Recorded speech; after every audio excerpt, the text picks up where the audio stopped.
Everyone, it's Jack from Cultaholic.com back once again with another lovely piece of wrestling news. We have various stories to talk about today. Tom has done a video earlier on today as well, you know the drill. So without any further ado, let's take a look at those lovely headlines. First of all, some of WWE's plans for the 2021 Royal Rumble have been revealed. Next up, a WWE Hall of Famer is set to star in an upcoming Hollywood blockbuster. And finally, a Raw Superstar's injury may be worse than first assumed. So first of all, let's talk about the 2021 Royal Rumble. Now, WWE have never really announced where the Rumble's going to take place because obviously everything got delayed due to the world going on at the minute. But WrestleVotes on Twitter have tweeted out something which may give us a window into WWE's plans for the event, which remember, of course, always takes place in January. So WrestleVotes have said, asked what the Royal Rumble location plans are,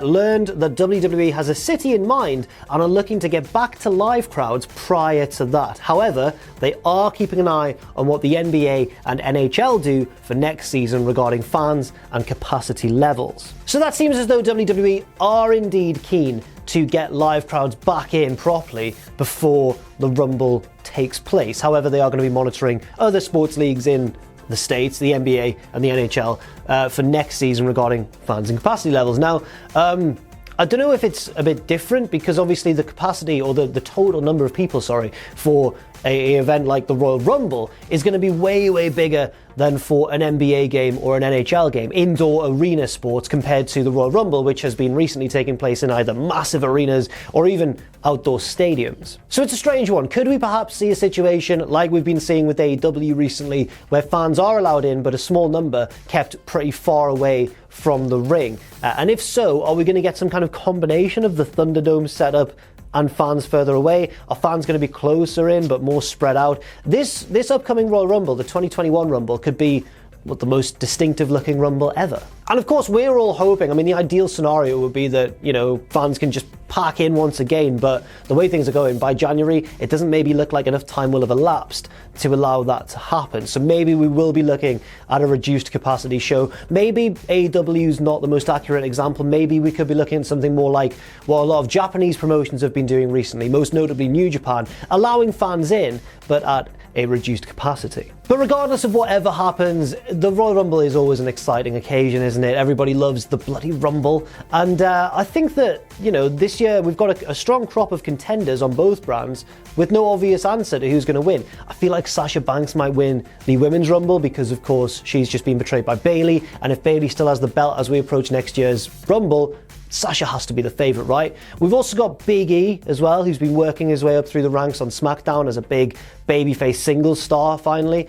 But, I don't know if they'd have two winners on the same brand. So maybe it'll be somebody from Raw, maybe Keith Lee is a good example of that. I don't know, but it's certainly going to be interesting. Not only these plans which have been reported by WrestleVotes, but also just generally what's going to happen at the Royal Rumble. Next up, a WWE Hall of Famer, I guess he counts as a Hall of Famer, he was meant to go in this year, is set to take part in an upcoming Hollywood blockbuster, and it's none other than Big Davey B, Dave Batista, aka Batista. Yes, the official trailer for the upcoming thriller June has dropped, featuring Dave Batista, and he stars alongside quite an ensemble cast. So here we go, Big Dave's in there, of course, alongside the likes of Josh Brolin, Jason Momoa, Zendaya, I can never pronounce this one right, Stellan Skarsgård, and many others as well. It's a bit of a packed cast for June, which seems like it's going to be a big sci-fi epic. In June, Paul Atreides leads nomadic tribes in a battle to control the desert planet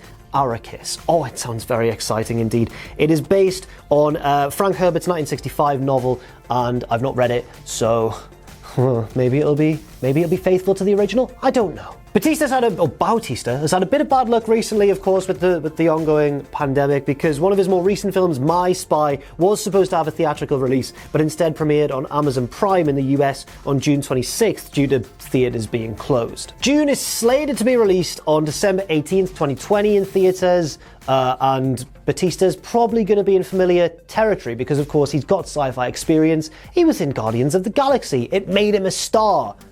WWE made him a star. It made him just an actual star. So exciting times for Batista, but now moving on, it's exciting times today in the Cultaholic office because our writer, Jack Atkins, who writes many of our wonderful videos which go up on the channel, has come up with a piece of news of his own. He spotted this online, and when I had a look, one or two other people had commented on the post in question, which I'm about to talk about, saying, oh yeah, we spotted that, but it's only got like 1 or 2 likes. I don't think it's really taken off as it should. It's only a little rumour, bit of speculation, but we'll see if you find it interesting. Jack Atkins from Cultaholic did find this actually on Instagram. He was looking at Dax Harwood's Instagram, and about a week ago, he posted an image of himself, Cash Wheeler, and Tully Blanchard with the caption, basically a quote from a Bible verse, Revelation 1:8. Their quote was, who is and who was and who is to come. Now, that's not the full Bible verse. In fact, Jack Atkins took it upon himself to Google what Revelation 1:8 is, and it's very interesting indeed. I'm going to read Revelation 1:8 in full and see if you can spot why we've got a bit excited about this.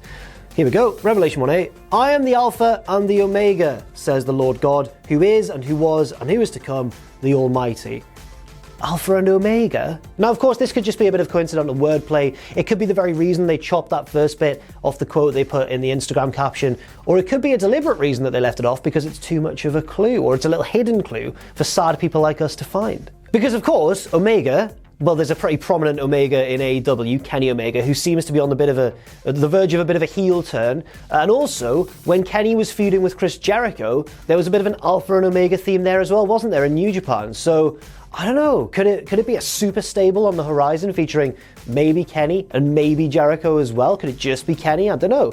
It's an exciting one, it's an interesting one. But once again, I should point out, it might just be coincidence. It could just lead nowhere. However, we did think that it was worth putting in this news video and mentioning because we just love that. It's like a little clue. It's like a little online game. Oh, so exciting. Next up, if you missed last night's Dynamite, AEW Dynamite of course, then you'll have missed the announcement at the very, very end of the show once the main event had been completed. And it revealed that Cody is set to feature heavily in a new talent show. Yeah, Cody is set to appear on the Go Big show, a new talent show on TNT. He'll be one of the judges for a talent show that's based not on singing and dancing, guys, but as the trailer last night implied, feats of strength and talent. A talent show based around talent and strength. Could it be similar to The Rock's Titan games, maybe? I don't know. A bit more of a talent show than a game show setup, I suppose, but it looked interesting, and it was star-studded, let me tell you. Cody will be one of the judges alongside Rosario Dawson, Jennifer Nettles, and only Snoop Dio Double Jizzle. He's in the hizzy nizzle, because Snoop Dogg is just gold everywhere he appears, isn't he? Oh, here we go. Tom's provided me with a bit of a blurb. Thank you, Tom, for this.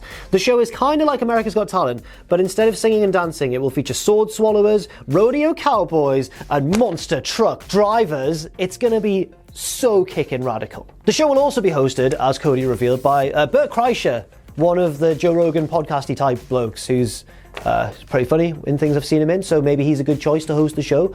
And it just seems like the production on this has been massive. Cody also pointed out in the trailer at the beginning, actually, that they've kind of invented or created their own bubble environment in Georgia. So there's going to be like social distancing and all the rest of it. And from the trailer, the clips of the set looked absolutely massive. It was like a big outdoor space. There was trucks all over the place, and yeah, it looked big. Also, unintentionally hilarious, that trailer immediately followed Cody's brother getting the absolute balls kicked out of him by Brody Lee, and Dustin's lying there like, and Dynamite goes off the air, and then Cody's like, got a new talent show, guys. Check it out, we've got Snoop Dogg. So, I mean, maybe that was deliberate, to be fair. Maybe that's to build tension between Cody and Dustin. I wouldn't put it past AEW to do that. However, yes, that show is set to begin on TNT and looks bonkers. And finally, some unfortunate news to end on regarding a Raw superstar whose injury, according to Dave Meltzer, could be worse than we initially thought. And it's none other than Ivar of the Viking Raiders. Ivar, of course, picked up the injury on this week's Monday Night Raw